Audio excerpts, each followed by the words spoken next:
Dimanche 24 novembre 2024, il est 3 heures du matin et je viens tout juste de trouver le sommeil. Pendant que mon corps se régénère, mon cerveau m'envoie dans un sommeil paradoxal. La plupart du temps, ce sont des histoires assez farfelues dont on a très peu de souvenirs. Mais cette fois-ci, tout semblait tellement réel. Ma compagne et moi étions étudiants, nous avions 25 ans, notre fille en avait 5, nous habitions tous en colocation dans un grand immeuble en verre. Des anciens bureaux reconvertis en résidence étudiante.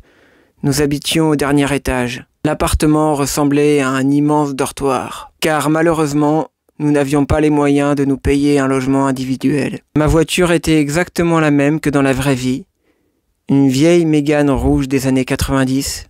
Ce jour-là, j'ai vu quelque chose que je n'aurais pas dû voir. C'est pourquoi j'étais poursuivi. On était poursuivis.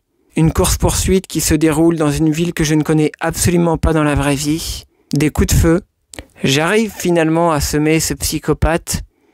Du moins, c'est ce que je croyais. Je gare la voiture en bas de l'immeuble.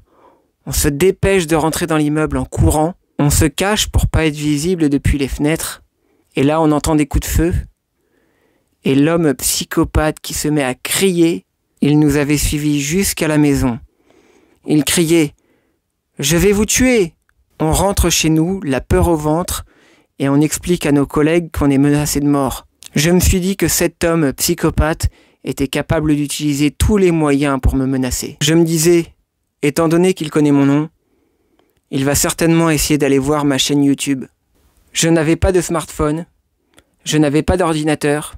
J'ai été obligé de demander à mon coloc. Il avait un vieux PC fixe, avec un écran cathodique. Je vais regarder mon compte YouTube, je ne vois aucun commentaire menaçant. Un live était en attente depuis quelques jours.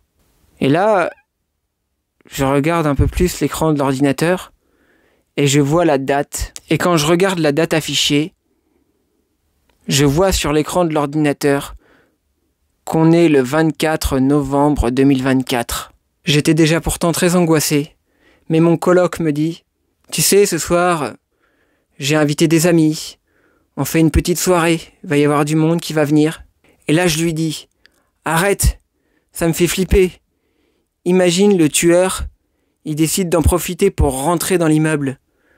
Déjà qu'il nous a suivis jusqu'ici. » Je vois ses potes arriver, et à chaque fois, à chaque personne qui rentre, je regarde bizarre. Et là on me demande « Mais pourquoi tu réagis comme ça ?» Je dis « C'est juste que je vérifie que le mec en question, il n'en ait pas profité pour rentrer, pour se mêler à la foule d'invités. » Au final, on a pris l'apéro.